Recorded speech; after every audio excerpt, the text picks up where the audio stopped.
Good morning, everyone. So, I did want to do a video yesterday, but I had a lot going on. It was Easter. Unfortunately, I didn't get to participate in any April Fool's Day things. Damn it. If I'd thought about it, man, just eggs filled with slime. Except for the problem with that is that the only one who did the Easter egg hunt was a 4-year-old, and I'm sure he would have loved to have gotten eggs so full of slime. So that not so much of a trick, you know what I mean? Anyway, I wanted to tell the story of Jesus. And the reason why is because I feel like it gets lost a lot. I feel like the actual story of what happened to Christ gets so lost in the dogma and ideology of Christianity that it just kind of gets surface level passed over, especially on Easter where it's so important. It's like this is the culmination. And like Easter, I've heard so many different things about Easter. I look at the practice of it. I looked at the eggs and the bunnies and I go, that's clearly goddess worship, because bunnies are a symbol of fertility, and so are eggs, and it all has to do with female fertility and stuff like that. And so, you know, there's a reason why we have the saying, breed like bunnies, and you don't think that people didn't notice that going on. And so, I mean, it could just be a spring festival thing, but part of me thinks, like, yeah, it's pretty likely that it's some sort of goddess worship. Now, I don't think that all goddess worship is bad, though. For a long time, the whole concept of goddess worship was too untamed to deal with. You know, it was very destructive for societies, and I think you see this time and time again throughout societies, or anywhere you have real strong goddess worship, you have something happen that is destructive to society, you know, because Mother Nature and Father Society are always in opposition to one another. But I think we have to get to a point where we're using both Mother Nature and Father Society in a balanced, equal way instead. And so to recognize the fact that yes, women have fertility, and yes, springtime is generally a time where animals are reproducing and animals are acting where the even the trees are reproducing and stuff like that. And so people, yeah, they took notice of that. They would have noticed that that was a natural thing. They would have noticed that it was having to do with the female element of our world, which was be nature, versus then society, which was built by man. So that's Father Society. For a long time, you know, we've been in a situation where we literally had to beat back Mother Nature time and time and time and time again, and she's still kind of a bitch. Sometimes she comes through and she is like, nope, I'm just gonna drop a fucking typhoon on you and you guys are gonna go drown. But there has to be a balance for sure, you know, and I don't think there's any reason to neglect the mother side of things. I mean, you hear this with, you know, all the environmentalists and stuff like that. Save the planet! Save the whales! All that stuff. Like, I agree with that stuff. Yeah, save the planet, save the whales. We need our Mother Nature here to survive off of. But the best balance is when you come to a mix between the two, where you have society, but then you also have nature thrown in there. You've got animals, and you've got a recognition of science and reality, and then you've got at the same time the things that the men have built, the architects of our lives, essentially.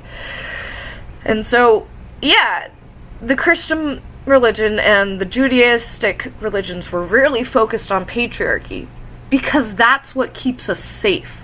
But now that we're safe, we have to balance out, you know, masculine and feminine, and that's a good thing, to balance those things out. That's why I don't have a problem with the Easter egg hunts and the bunnies and all that stuff during Easter. Okay, so now let's get into the story of the man. Jesus was born probably in the spring sometime. No, he was not born around Christmas. My guess was either early in the spring when the shepherds would have been out, or in the in the autumn sometime, maybe when they were getting ready to shear the sheep, or no, they would have sheared the sheep early in the spring, when they, I don't know, but the context for him being born in more like the September area would have been like, if you look at the Bible from a sort of astrological perspective, if you don't buy that Jesus was born of an actual virgin, you can say, well, if he was born in September, he was born under the mark of the virgin, right? Which would be the sun sign he was born into. So that's one possibility for that. I do believe that Jesus was born a man, okay? Throughout the New Testament, well, the Gospel specifically, there's certain things that it says to me that's like, yeah, Jesus was the son of Joseph. It even states in one of the scriptures, I don't remember which book it's in now, but it literally states, Jesus, son of Joseph, and then parentheses it says, as it was supposed. So it was supposed that Jesus was the son of Joseph, and then the Bible's like, yeah, Jesus was the son of Joseph. And you go, oh, but I thought he was the son of God. So we'll get into that in a second. So basically what we had happening with Joseph and Mary is Joseph was betrothed to Mary, and Mary was a good chaste woman. Like, she was, and when I say chaste, I don't mean like she was necessarily like never had sex in her entire life, like the crazy Catholics who do participate in goddess worship. They transform the image of Mary so much into what she wasn't that it's astounding to me. But I don't think she was an eternal virgin, and I don't think she was a virgin when Jesus was born. Not in the way that we think of the term virgin. I do think she was a chaste woman, though, and I think that Joseph was the only man she ever had sex with. And I think that that's part of the story, you know? Like, how do you describe the difference between a virgin and a harlot? I mean, those are the two extremes. Now, Mary was neither, okay? Mary was neither a virgin nor a harlot in the way that we think of those terms today. And a harlot would be someone who just, think of like a modern day woman would be a harlot, you know, she just sluts around and shit. But no, Mary had never had sex with a man. And then she was betrothed to Joseph, and then she conceived. And the thing about her conception is she was never told how she was going to conceive. It's not like Gabriel came down to her and was like, okay, well, God's gonna knock you up. No, he came down to her and he said, you are going to conceive a child that is going to be called Emmanuel, and he will be the savior of your nation. That's what she was told. She was not told that it was going to happen in some miraculous way in which everyone would be doubting her and blah, blah, blah. The reason why there was doubt was because she got pregnant before they got married. That's the only reason there was doubt. And Joseph was sitting there like, well, there's no way in hell that we're going to get those chastity proofs now, you know, after the wedding night, and people are going to look down on her and all this stuff, and he was worried about the appearance of what was going on. And so, and when I talk about the chastity proofs, after a woman has sex for the first time, there's supposed to be a little bleeding, which I don't get, because I didn't get that when I was young, when I lost mine, but supposedly there's supposed to be some bleeding that occurs. And so after the deed is done, and mind you, everybody would be hanging out outside the tent listening to what was going on, afterwards they would come back in after the wedding night, look at the sheets and whatnot, and go, oh yep, those are the proof of chastity, and the parents of the daughter would take those and keep those in case her husband decided that he wanted to get rid of her, and so he was going to say that she was unchaste and blah blah blah.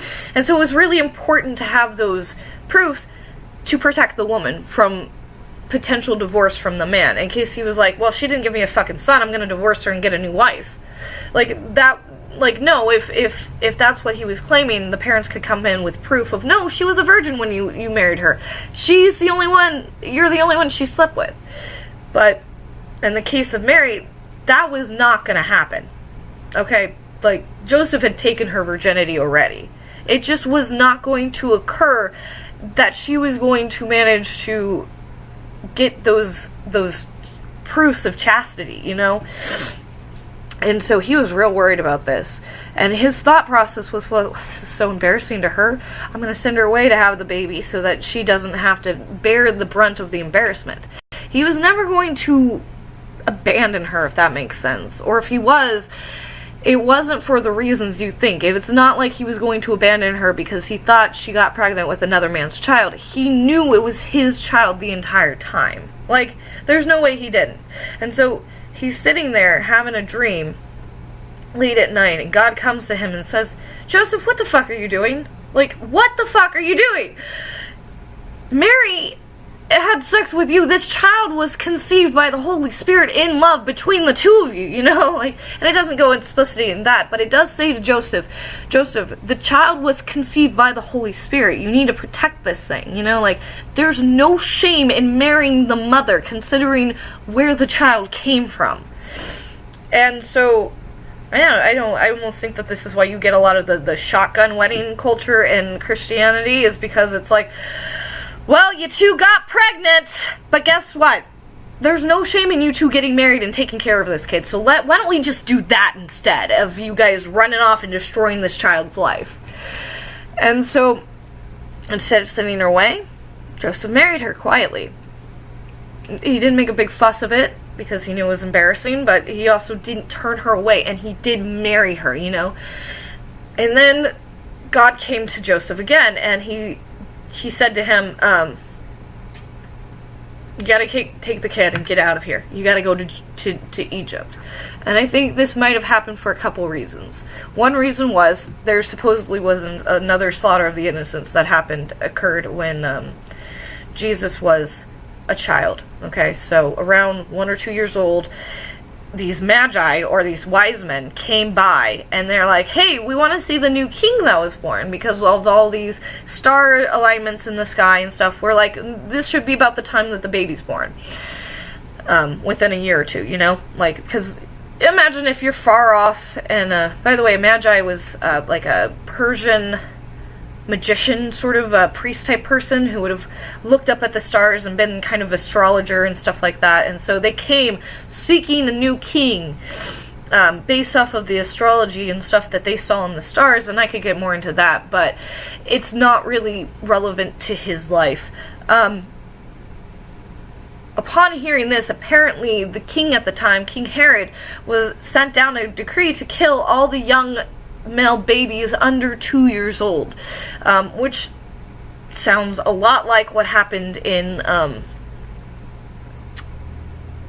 Egypt prior to that, where the Pharaoh was like, okay, these fucking Jews are getting way too out of control, we're gonna kill all the boys off. And so at one point they came through, and there were a lot of kids that they slaughtered and stuff. Now, I don't know how factually true the slaughter of the innocents are in, you know, that sort of tradition, but I can imagine that there may have been something happening. Like, the governments were tyrannical, and Herod wasn't even fully Jewish. Like, as far as I know, Herod was like a mixed Jew. I think he was a Gentile of some sort, you know, like, he was not a full Jewish person anyway. He was somebody from an outside source who came in, who had some Jewish blood, to rule Israel, but he was still a pawn of, like, the Roman government. So I could imagine somebody like that maybe coming in and saying, you know, I really don't want to be my power taken from me from some fucking upstart. I'm gonna go in and quash this problem before it happens. And maybe if at the time there was also lots of talks of messiahs and saviors and stuff like that, because things were so terrible under the rule of Rome and the rule of the Sadducees and of everything that was going on,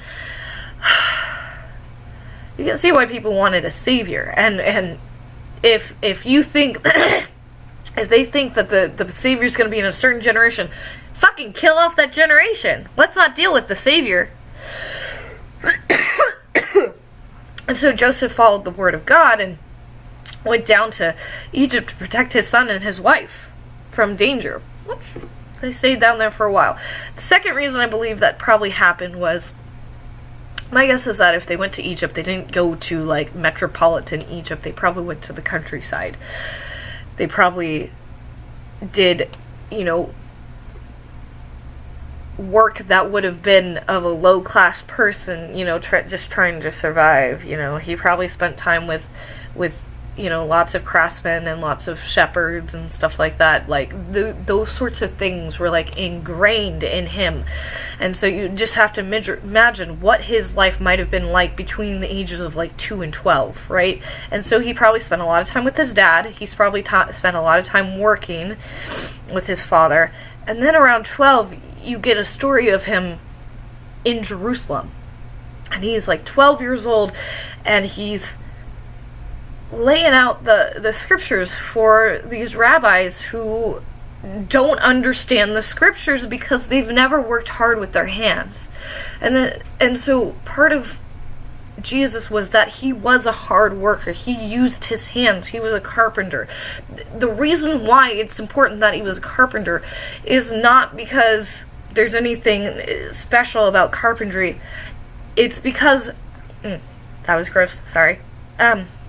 It's because there is something important about being able to use your hands to create something. And there's something important about being willing to work as hard as fucking humanly possible to accomplish your goals. There's something so important about that. And, you know, I just imagine he watched Joseph work hard time and time again to you know, take care of his family, and I'm sure, you know, he's worked with all these people, and he was of a low rung himself, so, you know, as he interacted with people, he saw people for people. He didn't see people as objects, you know, like subjects to be ruled over, objects to be used. No. People were individuals to him, and he spent time talking to them. And that's what healed them. The touch, the interpersonal, you know, interpersonal touch and communication and just mercy and love shown. That's what healed people. Okay? Now, do I think the miracles happened? Why not? Why not? Our universe is created out of electricity. I don't know if you know that, but I am a strong proponent of the electric universe theory, which basically states that the main force in our universe is actually electric, and you can explain most phenomena through electric manipulation and stuff like that. We can create elements through electric manipulation. We can do all sorts of things. I cannot imagine a thing that we would not eventually be able to do with electric manipulation, even create, you know, recreate objects like you know, sort of transporter sort of dealio, like take this as a structure and reproduce it with new material using electromagnetic, you know, manipulation or whatever. And so if you think about it in that terms, like, the other thing I've always thought was, well, if our world is electric, or our universe is electric, and our thought processes, if you know anything about the brain, all of our impulses and stuff, that's electric too. Well, why can't we be inside the mind of God, so to speak? So if we're in the mind of God and everything's electric, and Jesus can tap into the mind of God, there's no reason to suggest that he couldn't transform material either. So yeah, I believe that the miracles could have happened. I think that's a really weird way to explain it, and maybe I'm fucking wrong, and it could possibly be, but at this point in my life, I'm like, I have no problem with the concept of those types of miracles that he did in those Bibles, you know, like, I think those are perfectly plausible. Like, if you're walking on water, what do you have to do to walk on water? Well, you have to increase the surface tension of that water, and you have to kind of know what you're doing, right? Or at least God has to know somebody has to know what they're doing to make it happen. And if you've got a really strong connection with whatever the universe force is, or God or whatever, maybe they'll just change things electrically a little bit in the area to make things happen that you need to happen. You know what I mean? And the things that he did astounded people to the point where they had to write, you know, stories about it over and over and over again. So now you have Jesus, and he comes into the story. He already knows more about the Bible than the Pharisees and the Sadducees do, and the rabbis and everybody else around him, because he's been willing to work hard all of his life, and he spent time with his father, and he has a real relationship with his father, which is really important to this whole story. And he comes back to Jerusalem again after having spent time away from society in Egypt probably, and then coming back and working in the Nazarene area, which was fairly close to, I believe, a Hellenistic sort of Roman site where they would have been working consistently as craftsmen, that's probably how they made their money. And so when he was in his 30s, something motivated him to begin teaching. And he was teaching a lot of things like be self-sufficient.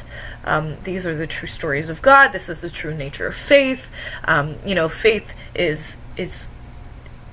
Faith is like a mustard seed, where you have to. It's really, really fucking tiny when you first get it. It's like this microscopic seed where you can't even really feel it or touch it or see it, but you plant it into the soil and you nurture it and you grow it, and it can become like this massive fucking bush. And that's one of his parables, of course, which I think is a beautiful parable about the nature of faith. But he was teaching all these things, and, personal responsibilities thrown in there, and, he would call out people constantly. And I think this is what really got him killed, was he would sit there and he would call out, walk into a town, "Hey, woman, you've slept with, 5 different guys. What do you mean you're moral?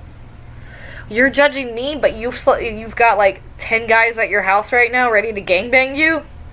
He never said that. I'm thinking from more of a modern perspective what it would be like. Anyway, so he comes into a town and he's like, "Yep, you did fucked up, you did fucked up, you did fucked up." And you gotta imagine at some point that's gonna piss people off, because it wasn't just individuals he did this with either. He would also do that with the government officials at the time as well, though. And so maybe not the Roman government, because I don't know that Jesus thought he could take that on, but he definitely was taking on the Jewish component of the society that he was living in, right? And at the same time as taking on the Jewish component, it was kind of, I would say, almost a surrogate for the greater Roman culture that they were in. And so what happened was he was sitting there bitching about the Pharisees and the Sadducees. And while the Sadducees, I believe, were the ones that were running the temples, they didn't have as big of a problem with Jesus, other than dude, don't fucking take revenue away from our temple. And that's one of the big things that Jesus was really pissed off about with I think it was the Sadducees, was that they were besmirching the name of the Lord Almighty because they were selling goods commercially inside of the temple walls. And so people would come in. It wouldn't be a real sacrifice, because they would just exchange a few shekels for a couple doves. They would take the doves, sacrifice the doves, but it wasn't a real sacrifice. You know what I mean? And that's the thing.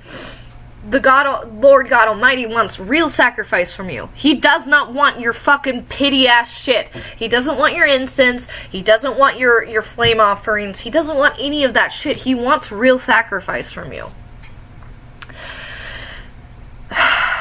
And so that made Jesus really angry. And so he would call out the Sadducees and stuff. And he probably talked about it a lot to begin with. And then the other thing, the Pharisees really fucking hated him. Even worse than the Sadducees, they fucking hated him. And he had the gospel, not the gospel, but the book, the scriptures behind him. He actually knew the scriptures. He knew what they meant. He knew what it was like to be a shepherd, to be an architect, to be, an arborist, and all the things that the Bible had talked about in the past. There is a lot of reference to sort of farm imagery in those stories and stuff like that. You know, those stories about men who worked incredibly hard to create something with their own hands. And he knew those scriptures. And the Sadducees and the Pharisees, in response, had the Babylonian corrupted version of the Halacha, which is the verbal commandment of God. And so, and this is when you have anything that you can't write down, be suspicious of it. Be really fucking suspicious of it, because it's bound to change. And eventually someone's gonna write it down anyway, so it's like, what the fuck are you guys, like, complaining about that you can't write it down? Anyway, be suspicious if you can't have something that you can write down. Like, if you can't write it down, it's a bad idea, so let's not participate in it in any way. But these Pharisees who had been in Babylonia, and mind you, what happened with the Babylonian exile was pretty awful. Babylonians came in, conquered Israel area and Judah and stuff, and then they put the people that they took into captivity, and they only took some of the people into captivity. Like, they took about half the population into captivity and left half there. But what they did is they made them march all the way to Babylonia, basically naked. So all they would give them would be like a diaper or something, essentially to wrap around themselves, so they weren't completely bare, but they were essentially naked. They had no material possessions, and so they get into Babylonia, and they don't even have the scripture with them, and they have to try to remember it. And so what you get with the Pharisees is you get Babylonian teachings coming in, and the Pharisees would remember this all by memory, and a lot of it got developed over there, and a lot of it is not scripture related. And this was one of the things that Jesus was fighting against, was this Halacha, which was not, it wasn't scriptural. Let me give you a version of a modern day Halacha that you could maybe understand, and this is very mild compared to what they were talking about. So modern day Halacha would be like saying that Jesus was born on the 25th of December. That's just not fucking true. There's nowhere in the Bible where you're going to find evidence for that. Nowhere. But it's a tradition that's been passed down from generation to generation for at least the last couple hundred years. Probably long before that, because of the way that the I just view Catholicism as more Babylonian worship, but the whole point of getting Jesus as the 25th of December was so that the Catholic Church could come in and be like, let's convert all these pagan into our ideology. And that's what Catholicism is. It's partly an ideology to propel those in power, which is unfortunate.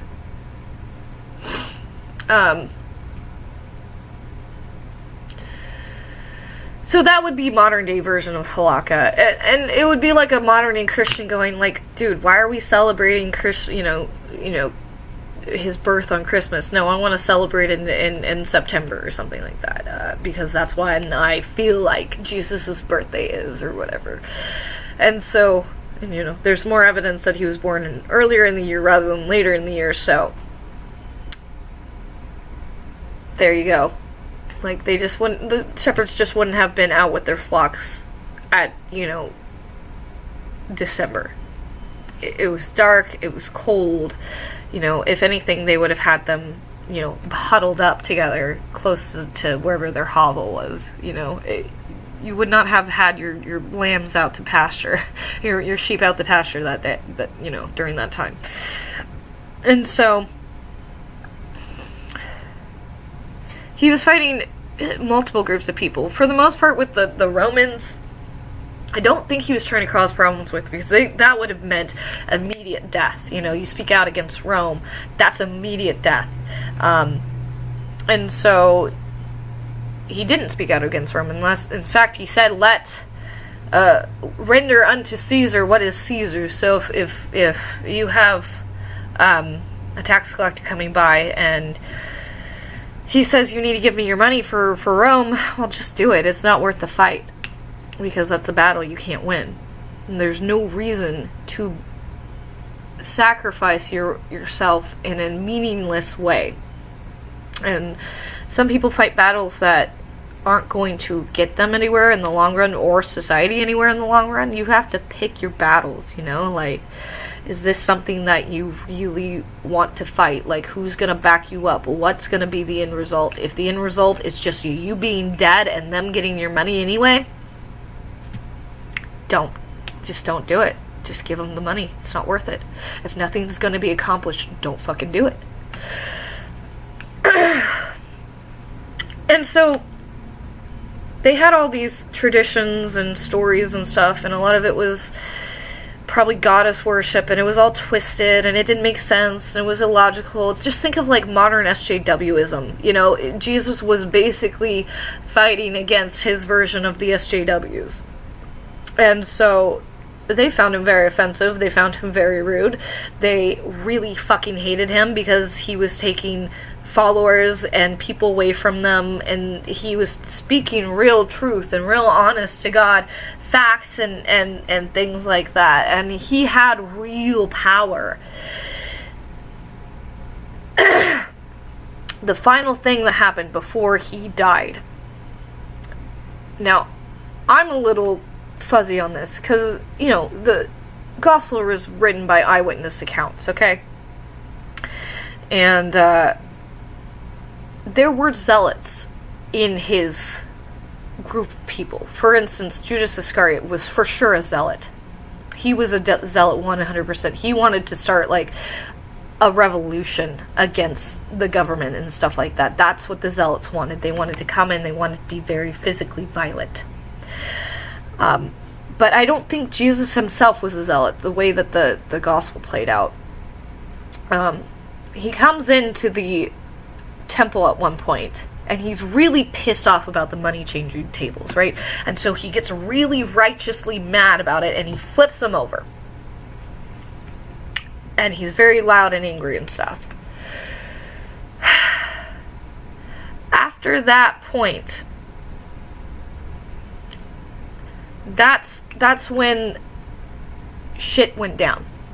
Because you can't go into a temple and flip over things and survive that. You just can't. There would have been Roman soldiers there who would have seen it. There would have been a lot of shit that happened. People might have even lost their lives that day. If Jesus was in there with his group of people, right, and he starts something, okay? He starts something. And you've got Roman soldiers hanging out because Roman soldiers were, like, fucking everywhere. And especially in the Gentile court where they would have been selling, like, the doves and stuff, they would have had to have allowed the Roman soldiers there. Like, they couldn't have not said no. Rome wouldn't have allowed that. And so there were Roman soldiers there sitting watching this. Jesus probably wasn't alone. And then you have on top of that, he has zealots in his midst, including Judas Iscariot. My guess is that somewhere a Roman soldier died. Somewhere somebody got slashed and whatnot. And I don't think it was Jesus. I think it was probably one or multiple of his followers. So they run off, right? Because they know they're in trouble. And Jesus knows what's coming. And if it had just been simply flipping over the money changing tables, maybe he wouldn't have been so scared. But somebody had to have died. That's the only thing I can think is somebody died, somebody got injured probably because of one of his disciples. And my guess is probably Judas Iscariot was probably an instigator. Judas Iscariot, after that, you know, he's thinking to himself, this is a fucking great time for a revolution. You know, we just fucked things up in there. We're on the run anyway. We're in trouble. And the only one they can say for sure was Jesus, because they know what Jesus looks like. He's been a teacher for a long time. Everybody knows who Jesus is. And so that's who the Roman guards are looking for, right?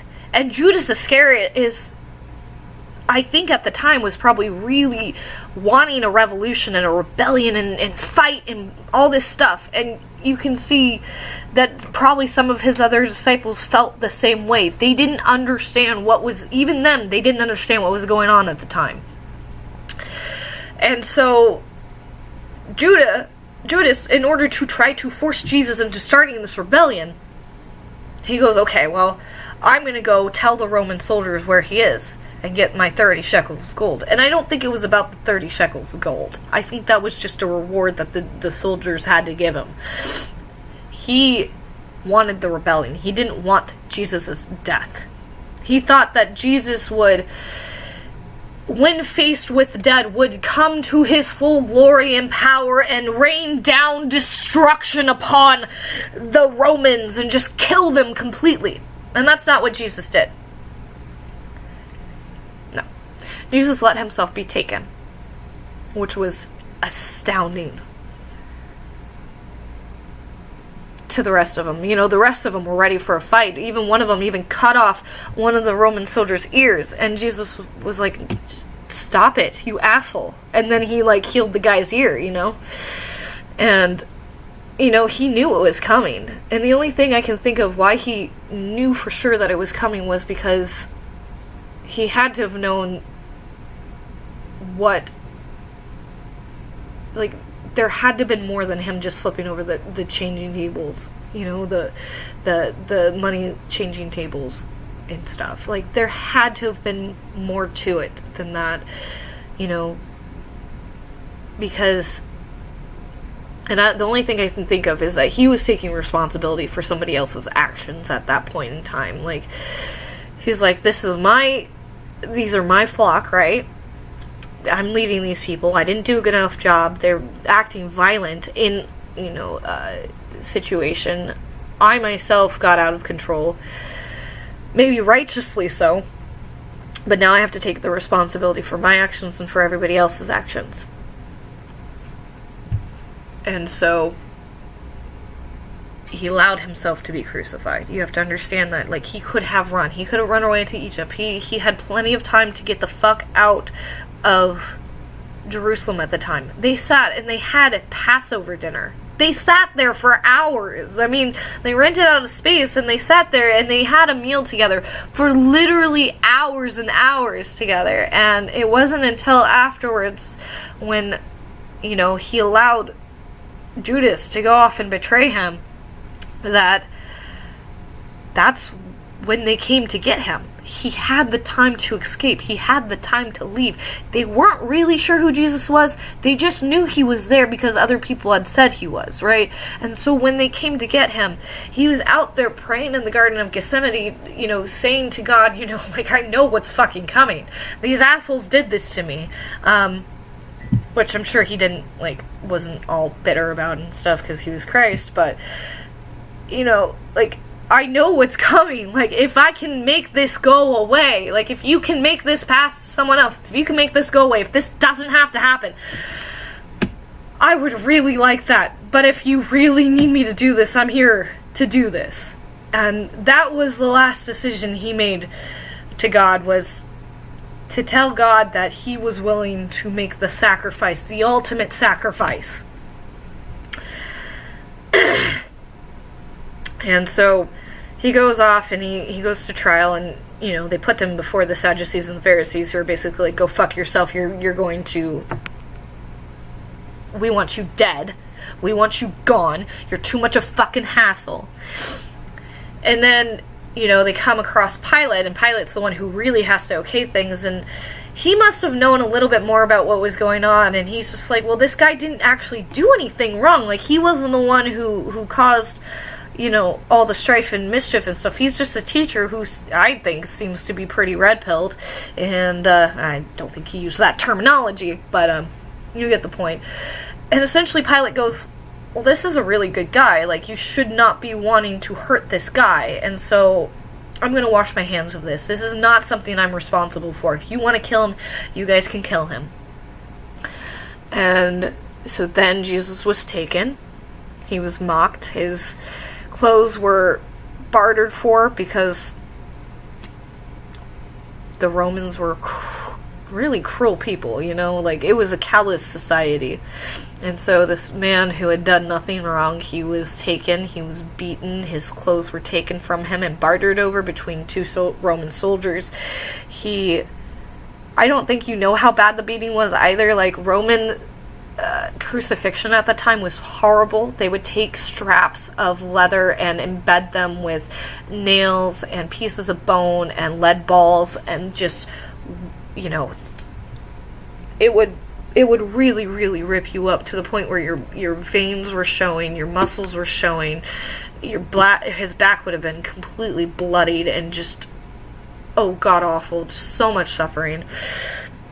A lot of times, like, the bowels would be exposed after a beating like that, and then after that, they made him carry his cross. He's losing all this blood. He was, just beaten to a fucking bloody pulp, literally, and now he has to sit there and carry his cross, which he can't even do. He needs help with. And so they get him up to the crucifixion site, and they nail him to the cross and put him up. And even in his agony and his death, he sits there and he saves another person. He's got two criminals on one side. One starts to mock him, and he's just like, shut the fuck up. And the other one goes, Lord, please fucking remember me. I'm so sorry for the things I've done. Sort of mentality that man has on the other side. And Jesus goes, well, you know what? My God, you're going to be in heaven with me today. And so even in his complete suffering and misery and just absolute pain and suffering, he sits there and he goes, you know what? You're going to be cool when we get there. You're going to be allowed to be there too. I am going to bring you home with me. And then supposedly he allowed himself to pass. He chose to give up his life at that point, after saving another person and after deciding that he had suffered enough and that it was all finished. He allowed himself to die. And apparently it was pretty astounding, because the sky, ripped open, and the temple fell apart, and really what it was is they were talking about the temple of Christ's body being torn asunder. And the sky being torn open, and apparently something just astounding happened, and it made a lot of people believe, even on his cross, that he was the Lord Almighty, incarnate. And they punctured his side, and to make sure he was dead, and blood gushed out and whatnot. And they took his body, and this wealthy man by the name of Joseph of Arimathea came by, and he's like, okay, Jesus was this really great teacher, he was this really good man, okay, I'm going, and he he never hurt a fly, he's not the type to even raise a hand to anybody, he was kind and calm and gentle, and that's what he was 99% of the time. And Joseph took his body and he put him in a tomb that was probably a family tomb or something like that. And then, because of all the political shit going on, the Rome was concerned enough, and you have to understand, stuff was big. This wasn't tiny stuff going on. They wouldn't have put Roman soldiers in front of his tomb unless they really thought something was gonna go down. You know what I mean? And so they were already concerned about Jesus's followers and his body and all that stuff. And so to guard against that, they literally put a big stone in front of the tomb and then put Roman soldiers in front of it, because they didn't want the political unrest that might come if they stole the body or something.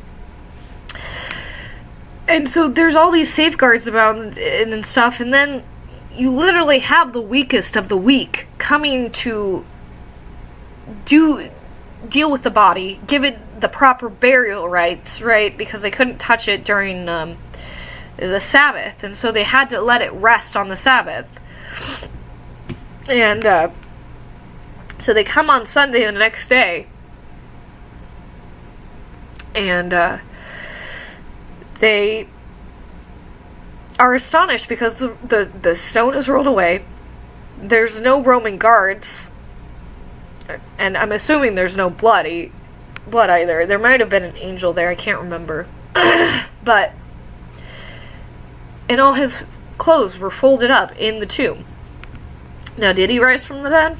I like to think he did. I see no reason. I explained why I thought that the other miracles could have been possible. I think there's plenty of reason to think that he could have risen from the dead. And then on top of it, you have all these accounts and eyewitness reports. Literally thousands of people who reported to see Jesus after he had died. People who had known him, who talked to him, who loved him, and and people who hated him even, Paul, who was a persecutor of Christians, hated him. And he saw him on the road to Damascus. Whether it was a vision or the real person, either way, Jesus didn't die. It doesn't matter if his body's there or not. Like, he didn't die. He somehow kept alive, whether or not it's in a physical form or a spiritual form or maybe some quasi sense of both. He's still alive. And that's what they were really trying to get at. And I still believe he's alive to this day. I don't believe he necessarily has a physical body, and if he does, I think it's something that, it's like an avatar, almost. This is the way I view my spirituality. It's like our bodies are these avatars that we live inside of and use on a regular basis, but our true home is up in heaven with God. And at a certain point, we get to go home. We don't have to live here anymore. We get to go home. And, part of getting to go home is to make this place home. Because if you make this place home, then you're already there. And so Jesus was really big on the whole creating heaven on earth thing. Like, heaven is inside the hearts of men. And so if you change the heart of man, you can change the environment around you. And you can make a heaven out of the hell. But it takes a lot of hard work, and it takes a lot of sacrifice. As a result of Jesus' teachings and his death and resurrection, and the belief and the faith that it promoted, astounding things happened. You had a myriad of martyrs that occur after Jesus. And they follow him into the grave, They follow him willingly. They're willing to make that sacrifice. I talked to my dad, and I said, Dad, well, what do you think it was that changed the mind of Paul so drastically? And he thought about it for a second, and he said, well, it was probably the stoning of Stephen. And I go, well, what happened with that? And he goes, Stephen kept preaching the love of God until the final moments of his death. Just as long as he had a living breath, he was preaching the love and compassion and tolerance of Christ. And Paul, being a very intolerant man, would have seen that. And he put that man to death. He was there watching it and probably participating in the stoning. And I'm sure it made him feel very guilty. And it made him feel guilty to the point where he literally went blind. He went blind on the road to Damascus for a little bit. And that's actually that's a psychological thing. Like, there's a story that I heard one time when I was in college doing my psychology degree, and blind sight is a real thing, and also going, blind psychologically is a real thing. So story would be a father accidentally runs over his kid because the kid's playing in the yard and he doesn't know it, and the kid was in the driveway.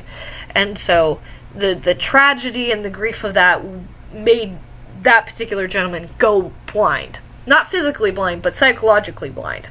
Where he literally couldn't see anything, couldn't perceive anything, but still had functional eyes and a functional brain and all that, all the functioning parts. But the trauma was so great, it was essentially like he went blind. And so something similar happens to Paul on the way, and Paul is transformed by what he saw Stephen do, in regards to Christ. And Christ comes to him and says, "Why the fuck are you persecuting me, you asshole? Go preach my name instead." And Paul goes, "Yes, sir." I'll go fucking do that. And you have Paul, who writes more than half of the New Testament. Amazing man. Who preached about love and compassion and kindness, but also strength and about not, letting yourself be a pusher, but willing to make the sacrifices that need to be made. And Paul himself, while he rejected the title of Messiah, he himself made that same sacrifice that Christ made in the end. He allowed himself to be killed. He could have taken an easier route. He could have done anything other than walk into a town time and time again, start calling people out, getting the shit beaten out of him, and then having Timothy come in after him and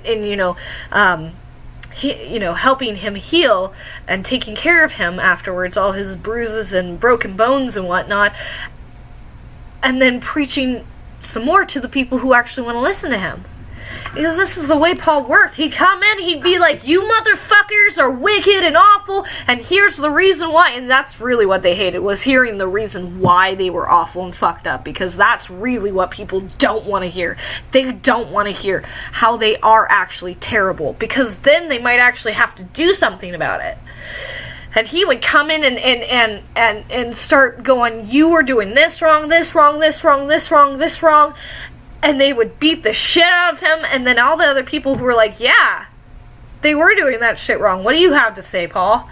He would sit there and he'd preach to them, and he alone, I think, was one of the biggest converters of people.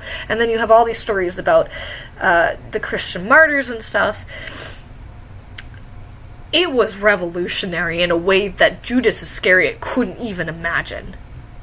Yeah, it would have been one thing if Jesus had just, destroyed an entire army with flames from God. But we forget about that, too. So, what's more pressing in the mind? A God coming down and raining fire and destruction? Or a man who was like God, who was the Son of God, who spoke the words that God wanted him to speak, who did what God wanted him to do, and who was perfect and innocent, and literally should not have been put to death for the things that he did. No one rationally would think that a man who was not harming other people, who's just speaking out, that shouldn't get you killed. But it does. And it still does. And we're still facing this today. I mean, you have fucking Hitler McFuckdog? Is that the way that Bering says that? I can't remember. Count Dankula. You have the same sort of thing going on, and now he's on the fucking altar of the social justice warriors. And you know what? I think the best thing to do is just be like, "Yeah, bring it, bitches. Bring me all the punishment you can, and then watch my troll army come behind me and fix it." And, things have transformed. We're not going to lay down our lives anymore for these motherfuckers. We've been meek for far too long, Jesus was a good man. He was a good God. He is God. We are all God. I want you to understand that. The truth that Jesus realized about himself, that he was God, that's in all of us. But we're not good enough to be there yet. You have to transform yourself into being like God to get there. And Jesus did that. And it was a lot of hard work, I'm sure. And I'm nowhere near as great as Jesus was. But even I can recognize that I have this little spark of the divine inside of me that connects me to God, that makes me the same as God. And I might not be perfect, and I might not be the character that he needs me to be, but I'm willing to listen at least. And that's what Christ was willing to do. He was willing to listen to such a point that he was essentially the same as God. And if you were to listen to God to that point where you become like God, then you are God. You know, like, and we all have the divine spark. And, you know, but Christ was a person. Christ was a person who stood up to tyranny. And he wanted to speak his mind. And his speech, and we're dealing with the same thing, with the issues of freedom of speech right now. His speech got him killed, got him murdered. And, you know, you never see that with Islamic terrorists. None of their speech gets them killed. They kill themselves and they kill other people. They are not martyrs. They are fucking jihadis. Okay? And that's the difference between Christianity and Islam. Islam was started by a warlord and promotes jihadism and destructive behaviors. Christianity, on the other hand, is a fight power sort of thing. It's a speak truth to power sort of movement. Jesus did not start a war. Jesus started a spiritual revolution, you know, where he spoke the truth and he thought that other people should speak the truth.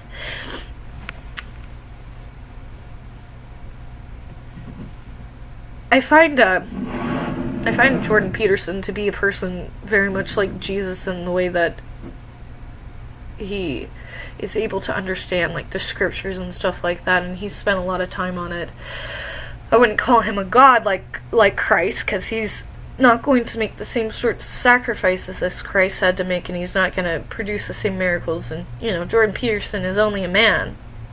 But my God, he is a good man, and that's, I think, what gives me the most hope for the future is he's preaching about the same sorts of things that Christ was preaching about, you know. The salvific message is in how you live your life. It's not a set of rules by which you live, by which you know, have to follow just blindly, I guess, you know, like the Jews would have done, you know, like, we have to keep these laws and commandments because the Lord God told us to, but we don't know why. God wants you to know why you're doing what you're doing and why it's important. There should be more communication than just fucking do it. There's reasons for everything. And so, I don't know, I guess as I see things now, the best thing you can do to be like Christ is to speak your mind. Is to be honest. To be loving. To be kind. To be compassionate. But to not back down. Christ never backed down. He was never a weak man. None of what he taught was weakness. The compassion and the love, that's strength. That's strength in a society that tells you that destruction is the only way. To build something up when you know that there's every possibility that the people around you is going to destroy it, that's courage. That's strength.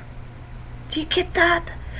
And what Christ did was he built a kingdom on the planet Earth where people would follow his teachings and his compassion and his love and the teachings of Paul and you know, I think about it a lot, you know, like the family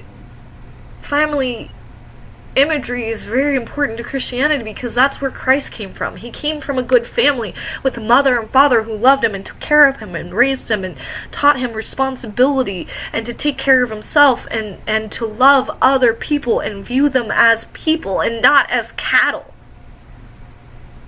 And we're at a crossroads in our society right now. We have a slaughter of the innocents, you know?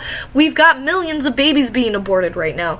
We have an over-tyrannical government that doesn't know what the fuck it's doing and is literally going after people who are causing no harm and crucifying them. And now, you know, even more than that, we have the churches that are completely fucking useless because they don't actually teach the truth of Christ. Christ was a political rebellion. You know, like, the whole Christian movement was a revolution in its own kind to say, no, fuck you people. And the American Revolution was just a continuation of that. The American Revolution said, we're tired of this tyranny. Look at the example of Christ. He spoke truth to power. He fought back. He beat them at their own game. It's just astounding. I hope this gives you a better perspective on Christ. He was not this God child who came by and was just like, let me resurrect everybody, let me turn water into wine, let me do this and let me do that. Most of the things Jesus did, he didn't even want to fucking do. He didn't want to do all those miracles. He didn't want the praise and adulation. He didn't want that shit. He just wanted to do what God asked him to do. And unfortunately, God was like, all right, you're gonna turn that water into wine. And he's like, really, God? Do I have to fucking do that? And he's like, yeah, you have to fucking do that. I want you to do this. He's like, yeah, but then everybody's gonna want something from me. He's like, yeah, that's what tends to happen when you're king. That's what tends to happen when you're on top, when you're dominant, when you're daddy. Everybody wants something from daddy. You know what I mean? And if you're going to have God be God the Father, people are going to want a lot of stuff from God the Father. And, Jesus was willing to follow the path that God laid down before him. And, the best example we can live by is to speak our minds, to be truthful in what we believe, and to live by what we believe, and to listen to those inner voices in our head. If something is going to tear you apart on the inside, you probably shouldn't do that. So you really have to listen to your subconscious to know, what's going to tear you up and what's going to advance you, and you really got to listen to that. The final thing I want to leave you with, I guess, is Jesus spent a lot of time alone when he was first starting his ministry, right before. He spent 40 days and 40 nights in the wilderness. And 40 days, by the way, is really an undefined sort of timeline. It might have been for exactly 40 days. He might have felt that he had to do exactly 40 days, but a lot of times 40 days and 40 nights sort of imagery was just a term for a really fucking long time. He went out there for a really fucking long time. He didn't eat anything. He only drank a little bit of water, and the devil came to him apparently and offered him the world. He said, you can have all of this power. You can have kingship over all the physical material in the realm and everything. And Jesus looked at it and went, nah, I'm good.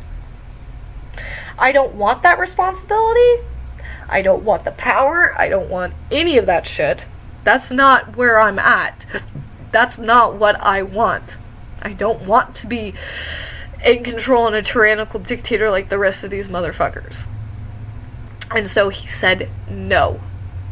And what he did was relinquish his power completely over and over and over again. Not only to God, which you should be doing on a regular basis if you're spiritual and religious and whatnot, but to the rest of the world. He relinquished his power. And then he took it back up again, and he became even more powerful after his death. The story of Christ is so important that we still have funerals from him on a daily basis. What do you think communion is? Communion, he says, take this bread, this is my body, take and eat. And then he says, this cup, this wine is my blood, take and drink. Do this in remembrance of me. Because he knew he was going to die.